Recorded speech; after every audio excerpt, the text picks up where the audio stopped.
Assalamualaikum warahmatullahi wabarakatuh. Kaifahalukum?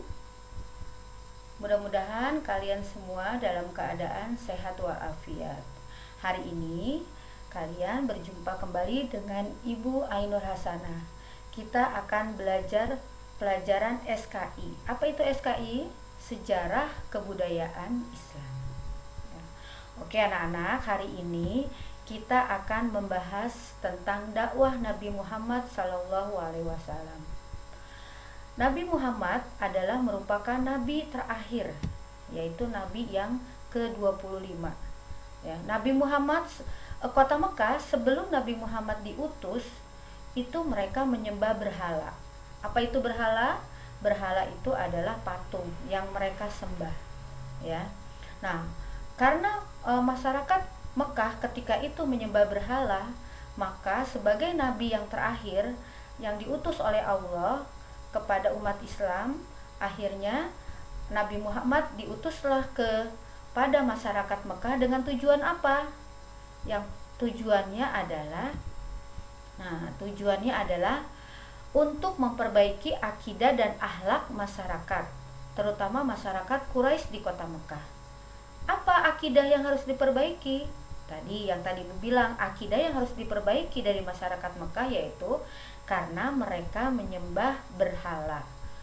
Dan kemudian akhlak apa yang harus diperbaiki dari masyarakat Mekah? Yang harus diperbaiki adalah akhlaknya. Mereka itu dulu akhlaknya adalah sukanya berpoya-poya, mereka suka berjudi, mereka suka minum-minuman keras.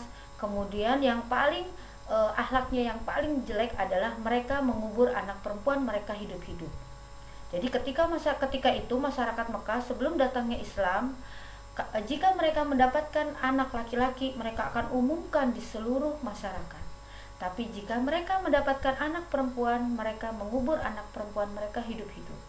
Dan itulah tujuan Allah mengutus Nabi Muhammad SAW ke dunia adalah untuk memperbaiki akidah dan akhlak masyarakat, terutama masyarakat Quraisy di Mekah ketika itu. Ya. Nah, setelah tujuan diutusnya Nabi Muhammad ke Mekah, Nabi Muhammad mempunyai tugas karena Nabi Muhammad ini adalah seorang nabi dan rasul. Nabi itu adalah seseorang yang diberi wahyu oleh Allah untuk dirinya sendiri. Sedangkan rasul adalah diberi wahyu oleh Allah untuk dirinya sendiri dan wajib menyampaikan kepada umat manusia. Dan Nabi Muhammad inilah yang menjadi nabi dan rasul. Karena dia menjadi seorang rasul, maka tugas Nabi Muhammad adalah mengajak manusia untuk menyembah kepada Allah yang telah menciptakan kita semuanya. Ya, jelas semuanya? Nah, selanjutnya ya, dakwah Pak. Oke, selanjutnya adalah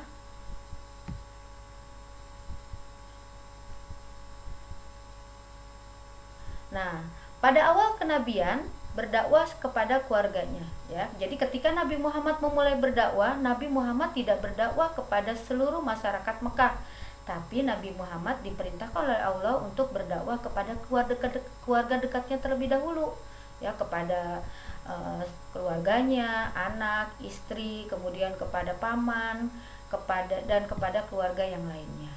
Nah, ketika Nabi Muhammad memulai berdakwah kepada keluarga dekatnya, ya, Nabi Muhammad tidak langsung diterima oleh keluarganya dengan dakwahnya dengan baik, tapi Nabi Muhammad sempat ditolak dakwahnya.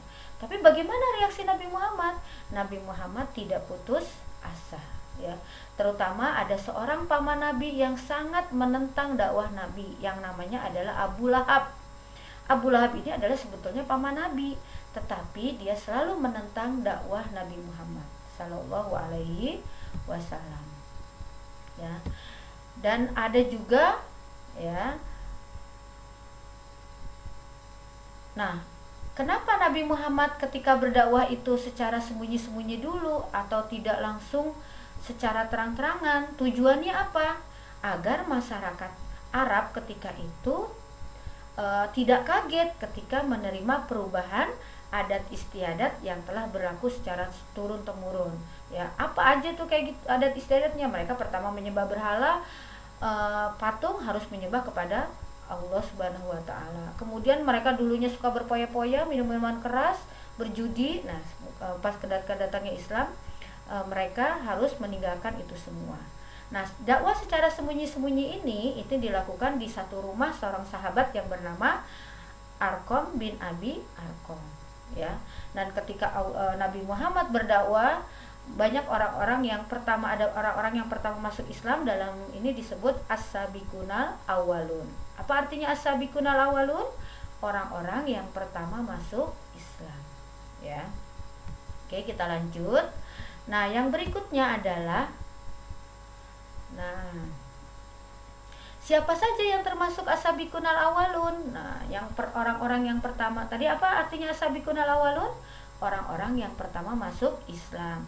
Ada dari kalangan wanita, ada namanya Siti Khadijah. Ada dari anak-anak namanya Ali bin Abi Thalib. Ada lagi Abu Bakar, itu dari kalangan orang tua. Ada lagi namanya Zaid bin Harisah, itu dari budak. Ada lagi Utsman bin Affan, itu dari pemuda. Nah, dakwah secara sembunyi-sembunyi ini dilakukan oleh Nabi Muhammad selama 3 tahun. Ya, jadi walaupun Nabi Muhammad mendapatkan penolakan, kemudian tantangan dari keluarganya ketika berdakwah secara sembunyi-sembunyi, tapi Nabi Muhammad tidak putus asa, maju terus. Ya, Nabi Muhammad sabar, kemudian tetap semangat walaupun yang masuk Islam ketika itu masih sedikit, ya. Dan selanjutnya adalah setelah Nabi Muhammad berdakwah selama 3 tahun secara sembunyi-sembunyi, turunlah wahyu Allah, yaitu surat Al-Hijr ayat 94, yang isinya Nabi Muhammad diperintahkan oleh Allah berdakwah secara terang-terangan. Kalau kemarin sembunyi-sembunyi, sekarang terang-terangan. Nah, ketika dakwah secara terang-terangan itulah Nabi Muhammad menyampaikannya di Bukit Sofa, karena secara terang-terangan Nabi Muhammad mengumpulkan seluruh masyarakat Mekah di Bukit Sofa. Kemudian Nabi Muhammad mulai berdakwah, mengajak kepada seluruh masyarakat Mekah di Bukit Sofa ini untuk menyembah hanya kepada satu Tuhan, yaitu Allah Subhanahu wa ta'ala, ya.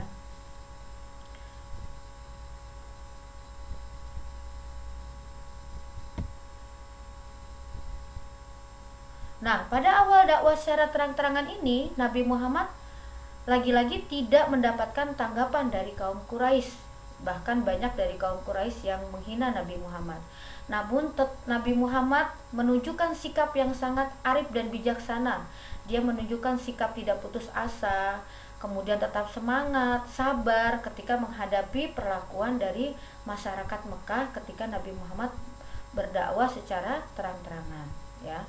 Dan lama Nabi Muhammad berdakwah di Mekah itu berlangsung selama 13 tahun.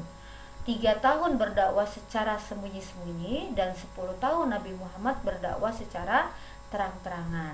Jika dijumlah, Nabi Muhammad berdakwah di Mekah baik secara sembunyi-sembunyi maupun terang-terangan itu berlangsung selama 13 tahun, ya. Oke, anak-anak, gimana, sudah paham semuanya? Ya, kalau sudah paham, nanti kita akan mengerjakan latihan yang ada di modul untuk minggu berikutnya, ya. Dan Ibu akhiri dan Ibu mohon maaf. Wassalamualaikum warahmatullahi wabarakatuh. Thank you.